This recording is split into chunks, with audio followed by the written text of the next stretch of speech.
Good evening and welcome to a special episode of the Power Half Hour Unstoppable Business Owner. I have the distinct pleasure of bringing Christian up to the screen. And Christian, I am not going to massacre your last name because I don't want to do that to you, friend. So what is your last, can you pronounce your last name perfectly for us? Because I know I can't. Oh, well, and as my grammar rolls over, I can't pronounce it either correctly. So it's Isquierdo, which is left in Spanish. And that's why I go by the moniker Christian Left, right? Fully embodied, fully embodied. Perfect. So thank you so much for joining us tonight. Christian come to me and he says, Dorothy, I have this amazing discovery and it's going to change the golf world. So friend, share with us what it is that you have discovered. Well, I not only assert it's the discovery of the golf world, it's also like our discovery of time and space and reality and like consciousness itself, right? That within the postulates that I'm asserting, and an assertion, there's evidence of the possibility this could be true. Yet I'm willing to discover and move the conversation forward by, well, I assert or I reject, right? Like someone who rejects the conversation keeps it, closed. So my assertion is that there's a mysterious universe there's this mysterious universe that has force, Danny, right? Like in Chevy Chase language, there's this mysterious force that exists in the mechanics and physics of golf that's by my discovery, we're not talking about it. And it applies when you look at kinesiology, quantum physics, Plato, Newton. And my background is that, evolution transcends and includes. So when we evolve a theory, we include what came before it. And so by proposing that I discovered quantum putting, or I'm in the discovery of it, because I still don't know. But I assert that there's these three principles there's 9 principles and 3 practices. And every time I practice these three practices, ball goes in the hole. And it goes nothing about what I've ever been taught or go online. No one's talking about how that ball's getting in the hole by these 3 practices that I'm still in the mastery of, and I'm still in the discovery of. So, and that sounds absolutely phenomenal. And I know that you've used quantum mechanics is one of the words that you have described when we were talking. Can you tell us a little bit about what quantum mechanics is? Well, it's a unified field theory now is what we call it, like particle field theory, and it's a study of physics at the quantum level, at the subatomic level. And when physicists in the early 1900s with Einstein, Niels Bohr, and Heisenberg, they were studying the atom and like, how does the atom work? And it was working in these profound ways that we never thought before. And we'd run these experiments and it would blow our mind. You mean like what I'm thinking influences how this object shows up? And that had never happened before in the world of Newton and in the world of everyone that we are. What do you mean that my state of consciousness influences the results that I'm observing? So quantum mechanics is a subfield of physics studying the subatomic world, and it's baffled us beyond belief. And there's certain principles that are there that postulate a way of being that we still are discovering about this universe that we're in. And I've been studying that since I was like 19, 20, grad school, 21. Wow. Yeah, and I know when you were trying to share with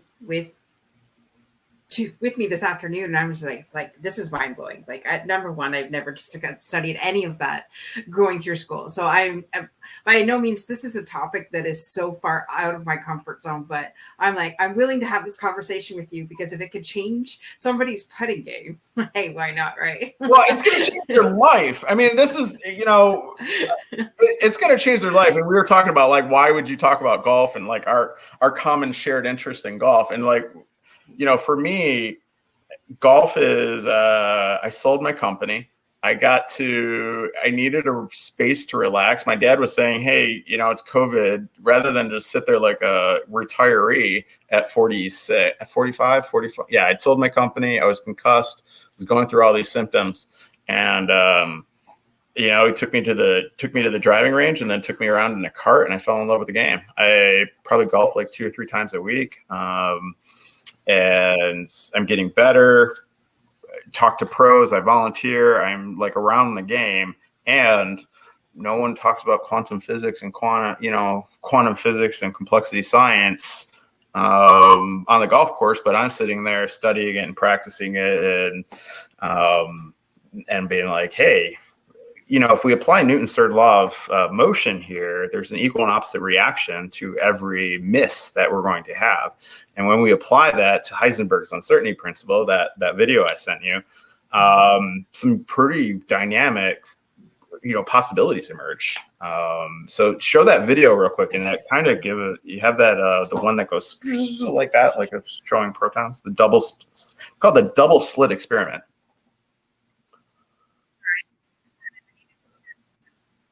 Okay, folks, sorry. A little bit here. I'll share the screen. Sorry. Quantum. Oh, there we go. Of interference on a screen. Of course, we now know that light is a wave in the electromagnetic field, thanks to the work of James Clerk Maxwell a century later. So it makes perfect sense that it should produce an interference pattern, right? But wait, we also know that light comes in indivisible little bundles of electromagnetic energy called photons. Einstein demonstrated this through the photoelectric effect. But his clue came from the quantized energy levels of Max Planck's blackbody radiation law. Okay, so you don't need to know all that, but let's get to... So each photon is a little bundle of waves. Waves of electromagnetic field. You can fast forward it just a tad here. And each bundle can't be broken right there into smaller parts. Right there with all the squiggly lights. Right there. All right. That shouldn't be a problem as long as you have at least 2 photons. This One man is photon awesome. passes through each slit, and then the 2 photons interact with each other on the other side and produce our interference pattern. But here, we get to one of the craziest experimental results in all of physics. The interference pattern is seen even if you fire those photons one at a time. Well, let me back up a bit. The first photon is detected as having arrived at a very Imagine these as putts. All right, we're done. The second, third, and fourth photons also. I'm putting and I'm putting and I'm putting. They deliver their energy at a single spot. Most golfers acting like call this my distribution pattern. Position. But check it out. All right, now if you keep firing those single photons, you start to see our interference pattern emerge once again. Oh, well, that's great. By the way, seeing the interference pattern now. Right. So quantum physics. So here's what I'm inviting people to discover is this quantum physics double slit experiment. We see the light acts as a photon and a wave, but then the results of that is also a wave pattern, right? So we shoot these photons into the slit. We're expecting it to act a certain way, but then we see a wave emerge. And it's like, whoa, how did that happen, right? We shot these photons and then the waves occur. That baffled us, right? So like when we think of quantum physics in our daily life, relationships are a great example of that, right? Like, hey, I'm thinking one thing and it doesn't occur that way. This happens, right? Like that's quantum mechanics. If you ever really want to discover quantum mechanics, single state electron theory right there. So. Wait a minute. Are you okay? Now, when you relate it to relationships and how you think your husband should know something and you don't, and it's like light beaming each way because you're both on opposites, like you're both on opposite planets instead of in the same room. Yeah, and at the same time, the beauty of relationships, I'm sure you've experienced a time when like the person you love immediately reaches out to you, right? And like you have that like, I was just thinking of you, right? Like that's a problem in quantum mechanics called quantum entanglement, and Einstein was freaked out by it. It like suggested it suggested some things that we had to agree to live in this relative world that we've all agreed to. And that's what I'm suggesting is we have agreements in golf. We have agreements in time and space and relationships that consider they're not wrong.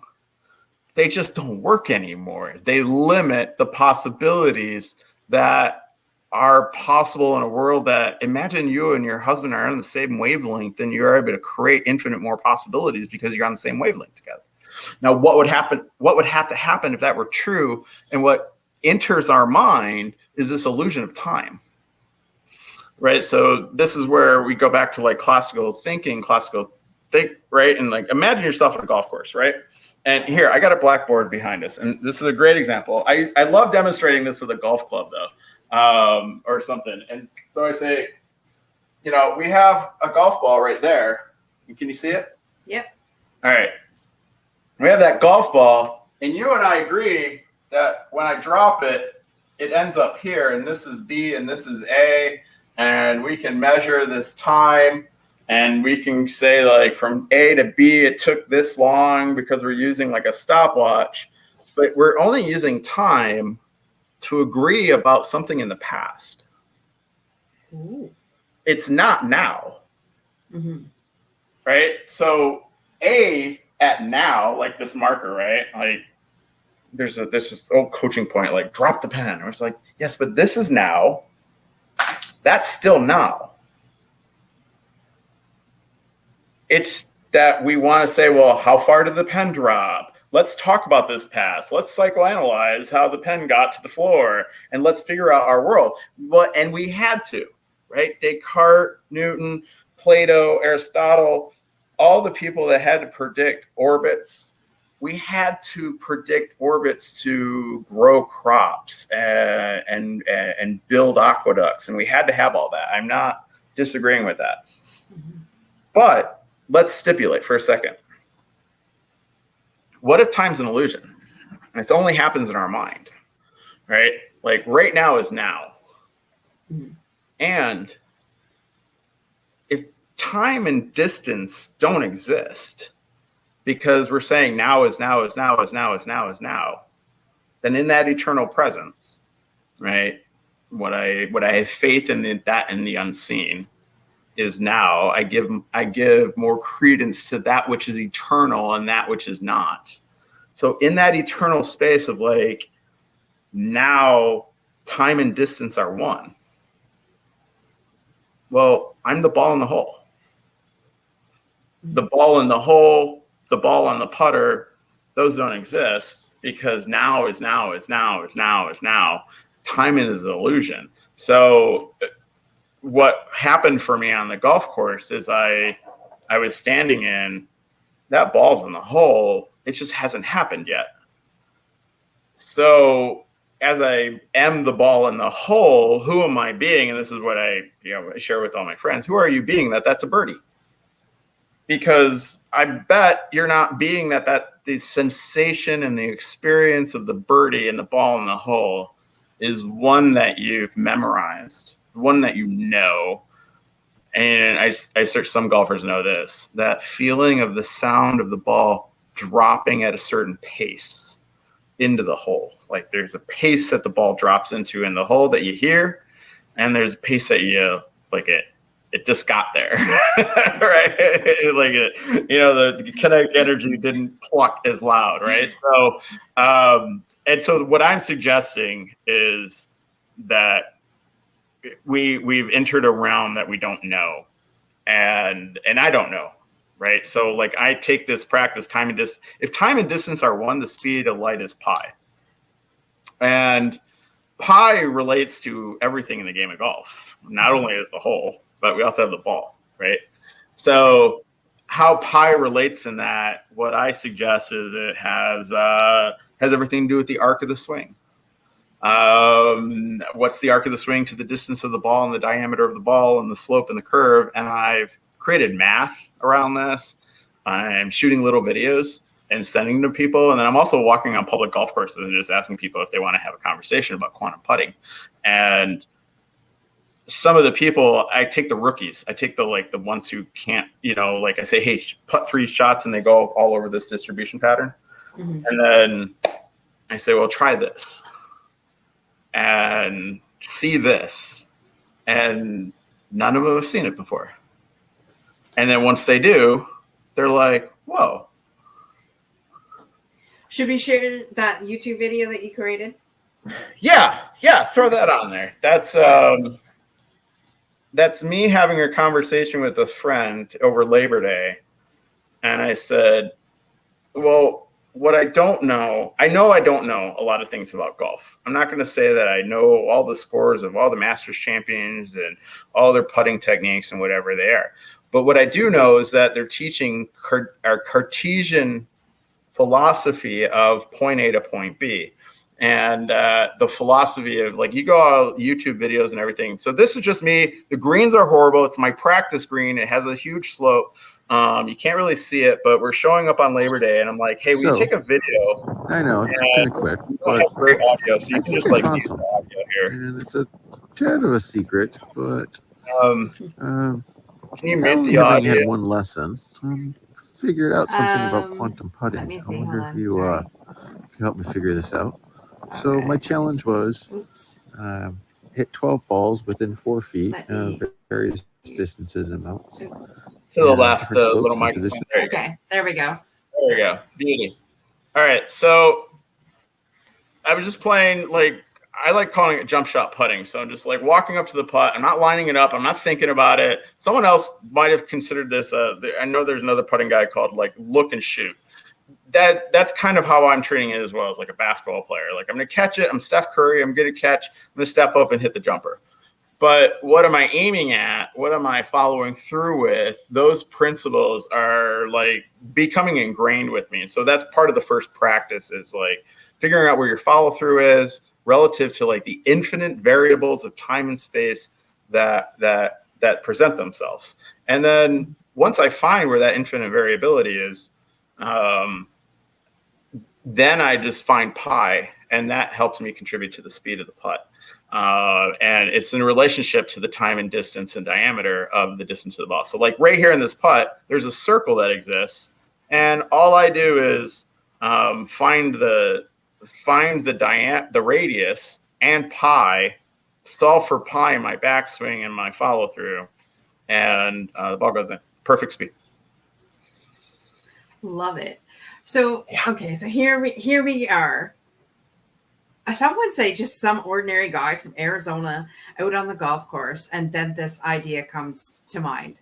I know that's not true, because Christian is not an ordinary guy. So what is someone watching this video, this interview, would say, well, why is he the expert on this? So share a little bit about your background on why you would be an expert at this, because I know that you have a lot of stuff behind you, but for the person that has no idea who you are, share a little bit about that.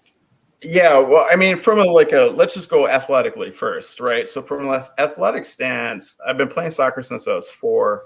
I'm in early 80s. I'm this new generation of dads and parents and coaches that we actually played the game in America.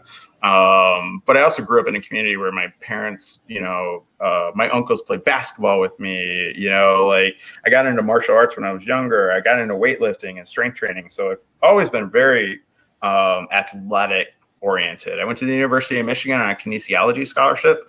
I tore my ankle, and at the time in the 93, 94, the conversation of the mind-body connection wasn't being had. But I knew there was something about my emotional state that contributed to my injury and my performance. And no one was having those conversations. So I had a spiritual revelation one day. God blessed me with like awareness, and some people call it samadhi. But having that state of awareness that there is a God, and how can I be conscious in discovering, participation with the universe in that experience. And so I got introduced to Zen, meditation and martial arts, one-on-one with an instructor in New Mexico for a year. And, you know, I was that guy that I would stand and meditate and focus on the mountain, and he would stand on me, and, you know, I'd have to meditate with this, you know, guy standing on me, and, you know, everyone's looking at us like, that's weird. But I had the ego strength to say, wow, I'm meditating and I'm like being the mountain. So that experience at like 18, 19, 20, 21, I then go to Naropa Institute in Boulder. I majored in history philosophy with a minor in business. And at Naropa, I entered a program of environmental leadership, which is about you get to create your curriculum, but my focus was complexity science and group therapy or group dynamics. So like, how does evolution theory apply to everything that we're doing socially and things like that? One of those influential thinkers of the time that from evolution theory and complexity theory, Eric Jantsch, of Self-Organizing Universe. And I dove into his theories. He's in the world of quantum physics. He's in the world of like spirituality. He's a master in the 60s and 70s in Berkeley. And I fell in love with his work. And I got really attached to how do we evolve in the stream of consciousness with movement, right? So like some people call it dance. There's great people like Ido Portal that is like expanding the ideas of what it is to motion and movement. Gabriel Roth in terms of dance and psychology, but like we still have these Americanized Western dynamics of domination and violence in sport. But I still love martial arts and I still love soccer. When I was at Naropa, I had this opportunity. A ball kind of landed in a picnic area that I was hanging out in, and in all my brilliance, what I did is I did this like really unique side kick to hit the ball with my knuckles, and because I had been a martial artist for so long, I hit that ball in such a way that I'd never hit it before, and that ball just pinged. And I fell in love with it. And then we had a course of like, how do we teach self-organizing systems to something that we loved in our childhood? And I chose soccer. And so I took complex systems theories and group dynamics and applied it to soccer and say, hey, if we get 11 people on the same page, we'll score a lot of goals. And I did. And I ran a great soccer academy for many years. And in that pursuit, one of the things I found was if you allow your left brain and your right brain to work in harmony with your emotion, you'll find these new mechanics. And they're profound. You know, they deal with circles, they deal with snapping, they deal with action, and it's not all linear patterns. So as I've been learning golf, I've been teaching myself both left and right. So my 7-iron, I can hit both ways. I can play with my left and my right. I'm about 5 yards distance on my 7-iron. And my driver is straight. Like my left-handed driver is straight. It only goes about 100 yards, but it's straight. Like it is go. This is like a just nice little pop-up. My right-handed, anywhere between 180 and 250. It could be any day is possible right there. So you're going to have to come to our golf tournament next year, friend. Yeah, I will. And that's what I'm trying to create here. Like this idea of quantum putting, the first guy called, I shared it with him, and he said, I'd never considered that ever. In 30 years of golfing, I never even considered this. He went out, he spent 6 hours on the putting green for like 3 days, calls me up and goes, okay, I'm ready for a lesson. You have to think about this as a lesson. What can you create as a practice? And I said, no, and I don't want to think of it that way. What I want you to do is have this expansion into consciousness that I've had in the experience of the discovery. So what I want you to do is go think of circles and see circles in your motion, in your movements, on the field, on the course, in your life, in your relationships. Just go see circles. He called me back the next day and he said, I shot a 77. I shaved 9 strokes off his score. He hadn't shot a 77 in over 8 years. Now he's retired professional, right? But he shot a 77. He was so excited. He said after one lesson, he goes, you didn't even teach me anything. But after one lesson, I shaved 9 strokes. He goes, what's the full packet? He goes, we haven't even talked about the 3 practices. So he's totally enrolled, right? And so it is, again, it's an assertion that the mechanics of golf are trapped in a Cartesian model of there's a point A and a point B. Mm-hmm.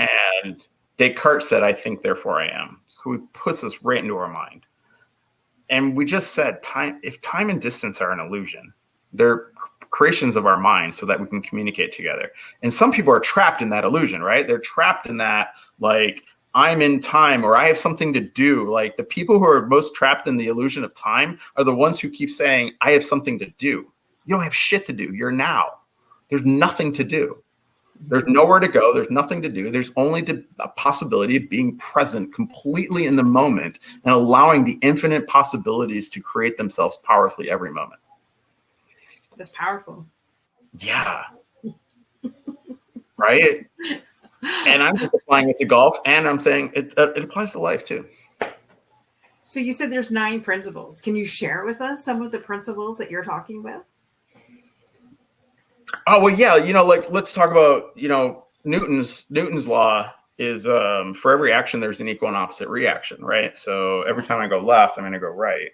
Right. Something there's the screen. Woo, there we go. So if I go here, there's an equal and opposite reaction on a quantum level of the action going here. And some people call this the multiverse, right? Mm-hmm. Now, Heisenberg's uncertainty principle says, which is principle number 2 then.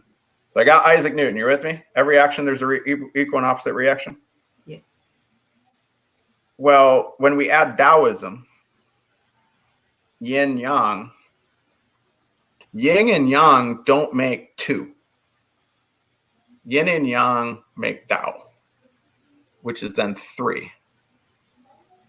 And that's the common misperception of most people. They just go around and say, yo, man, I'm balanced. Yo, I got left and right, man. I got right, I'm black and white. I got, I got this and that. And whatever the mindset of, like, there's an other and an and a you and an I, or there's one and another, that's still trapped in the limitations of, like, Cartesian thinking, A and B. Mm-hmm. Taoism is that it's whole. So I know you and I talked about this. Can I embrace the chaos, or can I embrace the dissonance? Can I embrace what I don't like in my life? Or can I embrace the miss in putting?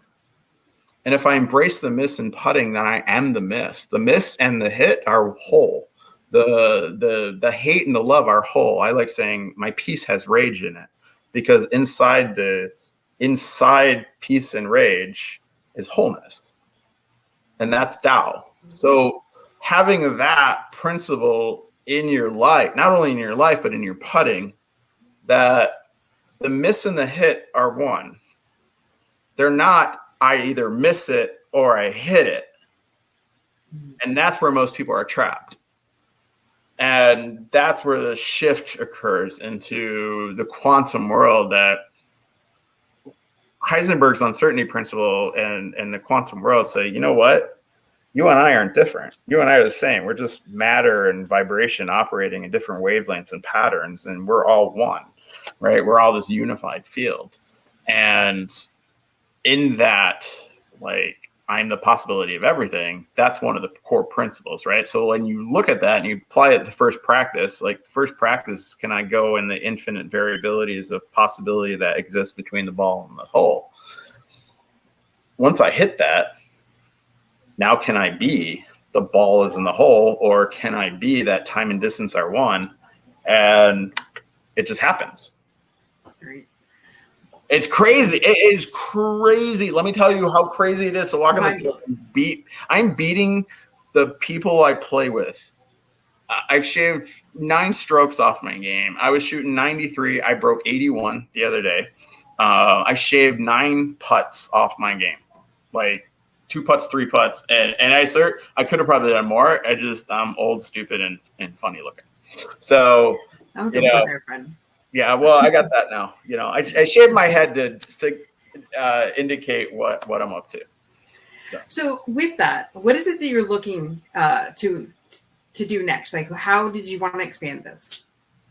Well, I'm thinking, I really believed I do want to share with people this experience of how it opens up. Like, time and space are illusions. What? Like, that's not something you can put in a YouTube video and like have someone go out and putt, right? So what I'm creating is that people would join me on the greens, in conversations, in the discovery. I'm envisioning 10 people show up and they become licensees of this, and they become the the carriers. And we've already seen it. I trained a guy on the putting green like for 2 days now, right? I said, he's so excited. He goes, I'm going to go kick my brother's ass. He's like, I go, isn't that great? I go, so I can be your secret weapon. I'm totally fine with being your secret weapon. I love it. But isn't it more powerful to share the idea?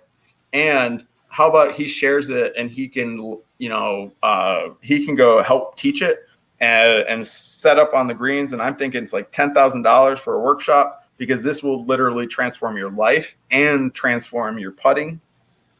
And I'm just thinking big right now. I'm thinking it's definitely not a $47 course that you can download and apply to your green. Although the practices, they can be learned in an hour.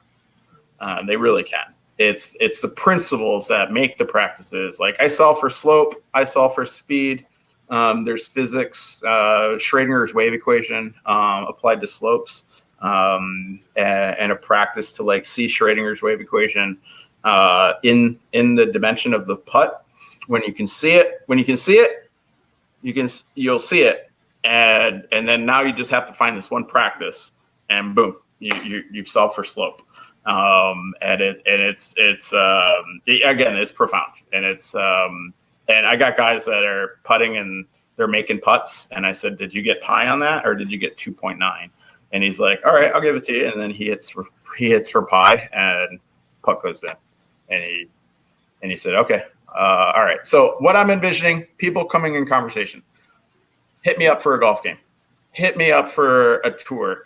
I don't know what this looks like. And I'm not a golf guy. I am not I'm not going to like wear the white belt and the hat and like drive the right car and wear the right shoes. I wear Crocs and Birks, and I get more spin rotation out of my Crocs than any golf shoe I have. And so I get way better spin on my 5-iron when I wear my Crocs than when I have shoes on. So, it's just, that's who I am. And I'm hopefully I don't change that. So. And currently you're in Arizona, but I heard that there's the possibility that you could be in Michigan. Yeah, I could be in Michigan. We're creating that might happen in October or September, or the best possible date that emerges. Looking to take in a game. Go blue. JJ's hitting it. I'd say JJ's being in that second principle, being in the Dow and being in the run and like being in the zone, right? Like from that athletic mindset of being in the zone, he is clearly in the zone. So it's great to see. I didn't tell you, Fred. Yes. I am so excited. Do you have tickets? Guess what? We have tickets to the September 26th or 23rd game. That Saturday. Was that Rutgers? I think it's Rutgers. But that's our anniversary gift to each other. So we're finally, after 7 years together, we're finally going to a Michigan game. All right. I love it. All right. I held the unique distinction of getting kicked out of a Michigan game twice. So in the same game, much less. But I was 18. Come on.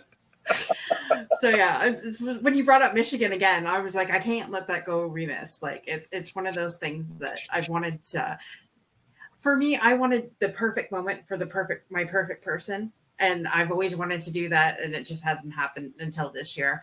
So it's all good, right? It's such an experience. There's something about walking into the stadium and realizing you are that small in a sea of 110,000 people all cheering onto the same thing, which is also the power of it, right? Like, I don't think there's anything quite like watching the wave go around Michigan Stadium.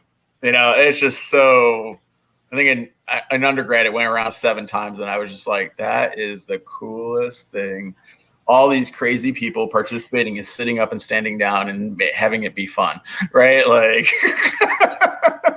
yes, you'll have to see us in the stands when they scan.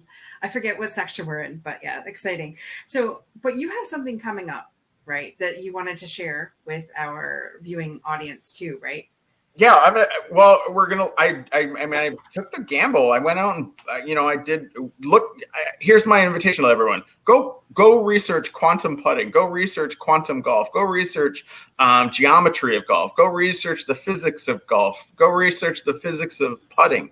And Deepak Chopra, like who's the two other guys I just read, Dan Peltz and Harvey Kinnick. They all say there's a science and an art to putting, and we don't know anything about the science. And here's what we've discovered about the art of it. Or Deepak Chopra says, I know nothing about putting. It's a game of chance and luck. And Ben Hogan said he didn't even want it in the game. And what I'm presenting is I have 3 practices that align to 9 principles of physics. And if people willing to inquire, that's all I'm asking. People just willing to listen and inquire and practice to discover what it looks like. And it'll change not only their lives, it'll change their game. And how awesome can that be? Right. So the offer is September 24th. I'm standing in. Someone can sponsor me for $10,000 for 10% of the quantum putting right now, because I assert it's going to get bigger. Because once you kick all your friends' ass, they're going to want to know how you did it, and there's a methodology behind teaching it too, right? So there's a methodology behind teaching it, so you can license it into a golf school. I don't want to be a golf instructor. I don't want to be a coaching academy instructor. And I had my own coaching academy. I will support yours. you can have quantum putting in your coaching academy, but I'm not going to go sit on the greens and teach it anymore, because I do believe I created a methodology that you can easily take into your academies and your schools and your private academies and apply. Right. So, and that is September 24th. So if you would like to sponsor with Christian, definitely get a hold of Christian at quantumputting.com is the place to definitely get all your questions answered. Reach out to him. And don't forget, even if you just want to have a game of golf and talk about this with Christian, he's more than open and willing to talk with you, have a game of golf. If you're in the Arizona area, that's where he's at now. But Yep. He's coming to Michigan sometime by the end of the year. The world tour is starting. I don't know where it's going to go and where it's going to take me. I actually did call a friend and said, I have friends that travel for their life, and they're down to like 2 suitcases, and I'm at 4 right now. So I'm just like, does my putter count? Do I need to bring my putter? Can I buy a putter? Like all that stuff. Do I bring my clubs? Do I not bring my clubs? Those are like, it's worse than makeup right now. So So go check Christian out. And Christian, thank you so much for being here tonight. And thank you to all of our amazing guests for showing up. Is there any last words that you want to leave our audience with? I mean, you are such a ball of knowledge, a circle of knowledge. Nice. I like that. Right? You like that? Yeah, Circle of light. Like, you've got me thinking, like, I don't even know anything about the game of golf except for you put a ball down and you swing and hit it. And I do put on a golf tournament every year, folks. Yes, I do put in a golf tournament. I don't necessarily like the game or know anything about it, but I do it because it was what my dad loved. And in his honor, we put it on every year. So maybe I should learn from Christian a little bit and go from the worst team 2 years in a row to beating my brother. That would be amazing. Hey, the most important thing you can ever do is impact your short game, right? Like if you can make a difference in your short game, you're going to kill everyone. Going down from I think I was a 4 putter down to 2 putts. Now I'm like chipping and putting like pretty consistently now. That'll impact your game and enjoyment. But something someone said to me, and I just want to reiterate: golf's a lifestyle, not a game. It is and I'm a ranger on the course, and there's nothing like spending a whole day on a golf course. There's just the peace and serenity and love and acceptance of everything that happens on the golf course. And it really is a state of being. It is a mindset. It is a lifestyle. So, and I get that, in our regular busy world of do, it's hard to take that time to appreciate 4 hours in the Garden of Eden. And that's kind of how, that's kind of how I treat it, especially with my concussions. The peace and quiet of a country club or a golf course is welcomed in my life. So, that is one thing I'll say on my part. For everyone else, what would it be like to be that time and distance are one? What would happen in your life if you, instead of looking at life as three-dimensional, you looked at it as two-dimensional? Because you'd take out time, right? Like if really time is an illusion and the eternal now is our holiest gift, right? How am I celebrating that most holy gift? And that's the now, right? Like, am I listening to possibilities? Am I being that my partner is a single state of consciousness with me that is whole, perfect, and complete? That I say I'm peace, love, and serenity in the world. And that's going to transform the world, is my peace, love, and serenity. So that's embracing the dissonance of the miss. That's that's knowing all possibilities of the putt. That's like being in Heisenberg's uncertainty principle. So that's hopefully my passing gift. Perfect. So with that, folks, don't forget, go over to quantumputting.com, check Christian out, and connect with him. Get out there on the golf course with him. Ask him, questions. Invest in the sponsorship here. Buy, license, whatever you want. One of the games we're playing. He's looking for 10 people to do that. So will you be one of his 10? We're putting that out there. Sometimes I come on the show and try to be a little bit funny and say, if I was a fairy godmother, what would your 3 wishes be? So one of Christian's 3 wishes would be 10 investors and sponsorships. For 10 sponsorships. 10 sponsorships for 10 quantum putting. For quantum putting, and then 10 licensees. And then we created a game of 10 times 10 times 10. And then, so I don't know, 1,000 customers or 10,000 customers after that. I don't know, or just 10 conversations, 10 rounds of golf, 10 putting greens, 10 emails. I'm standing in the world of 10 right now. So. Perfect. So with that, guys, definitely go to quantumputting.com right now. Go sign up. And thank you so much, Christian. And if you are an entrepreneur and you're looking to get your ideas out there to the world, then definitely connect with me over at unstoppableovercomers.com. Be more than happy to sit down with you, see what we can discover together, see what we can create in the world of possibilities with myself and you, and getting the world to know about your business. So looking forward to hearing from you from that. And thank you so much, Christian, for joining us tonight. Thank you, Dorothy. Thank you. Absolutely. Good night. Bye-bye. Don't forget, be unstoppable in all that you do, including your putting game.